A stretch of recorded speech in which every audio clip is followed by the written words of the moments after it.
Yo, JC, you never do any white guys. The last white guy you did was bum-ass Chandler Parsons.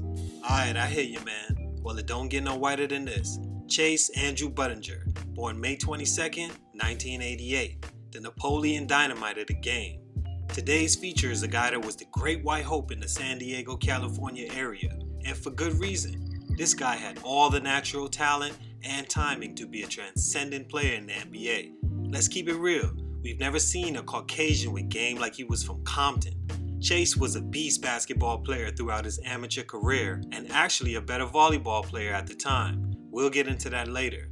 Why isn't he in the league anymore? Shit, I don't know. But here's what I think.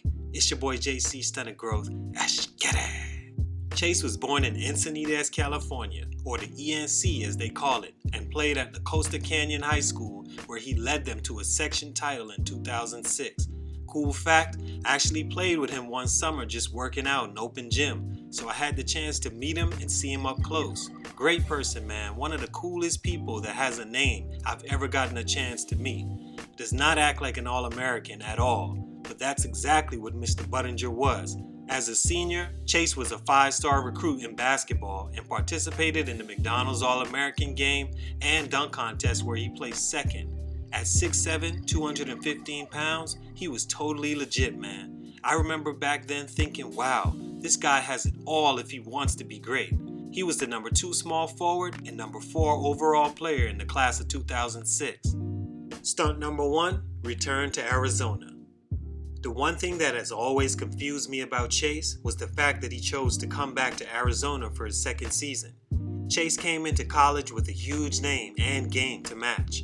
If it was anyone, and by anyone I mean white ball player, sorry no offense, but anyone I thought's game suited the NBA, it was this guy. He was the ideal height, athletic, poised, could jump out the gym, 1 foot at that. Side note, young ball players, work on that 1 foot, man. It makes you such a different player to be able to take off on your opponent. 2 feet jumpers have to gather, which makes it a lot slower and susceptible to having your shit pinned on the glass. Chase had it all. He was also a great shooter. During his freshman season at Arizona, he balled, starting all 30 games, averaging 15.6 points per game, 6 rebounds, and shot 48% from the field and 36% from 3. Oh, and 84% from the free throw line. Those are great numbers for a school as big as Arizona. I don't care what anyone says, had he left that summer, he'd be a lottery pick, no question. Chase did declare for the draft but did not hire an agent. I have no idea what he heard from his workouts, but whatever it was confused him and made him decide to come back to school for another year. But that's not all.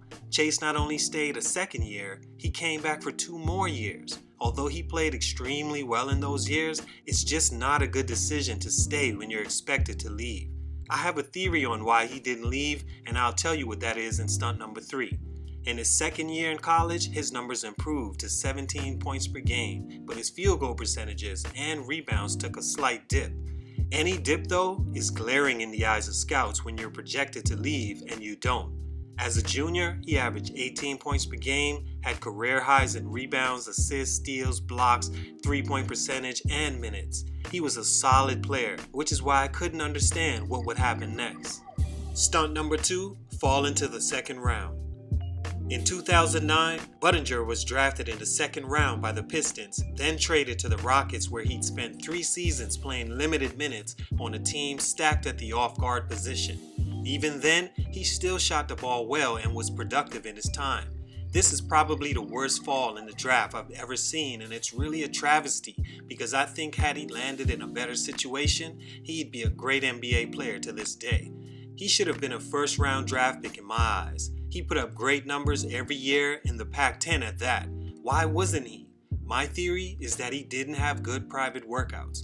At least once you would be able to see off the bat he was as good as he was. Like I've said, I played with this guy, and one thing he was missing was that he was just such a cool dude. A nice guy that would invite you to his house for dinner and shit, which he actually did, and we went.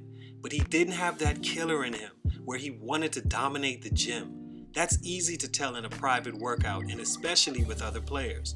He wasn't a guy whose game would stand out in that setting, and I think teams made a mistake underestimating him. It also made him lose confidence, hope, and my guess, the last bit of love for the game he had left. Which brings me to this. Stunt number 3, love for the game. As I mentioned in the opening of this story, Chase was just as much of an all-star in the sport of volleyball as he was in basketball. He actually received offers from a few other Pac-10 schools to play both sports in UCLA and USC. This reason is even more clear in hindsight, seeing the decision he made to retire from the game at just 29 years old at the time to pursue a career in beach volleyball. I just think Chase was more in love with the game of volleyball than the rigors and politics of being a high-profile basketball star. With volleyball, he could truly be himself, which is low-key and free of pressure. Chase averaged less than 10 points per game in his first 3 seasons in Houston and was traded to a team in Minnesota where he'd see even less opportunity. And this is basically the life of a second rounder that really belongs and has been expected to have been a first rounder. You lose your way and eventually lose your spot if your heart isn't completely in it to power through. It's easy for a guy like PJ Tucker to push through and still be in the league because no one expected him to be anything, and that fueled him. For a guy with other talents like Chase, this was nothing more than a get-out-free card that he parlayed into his true love, volleyball. Salute to him for finally doing what he loves and living his dream. A great guy and great player that really got screwed in his time with his secondary love. It's your boy JC Stunted Growth, and I'm out.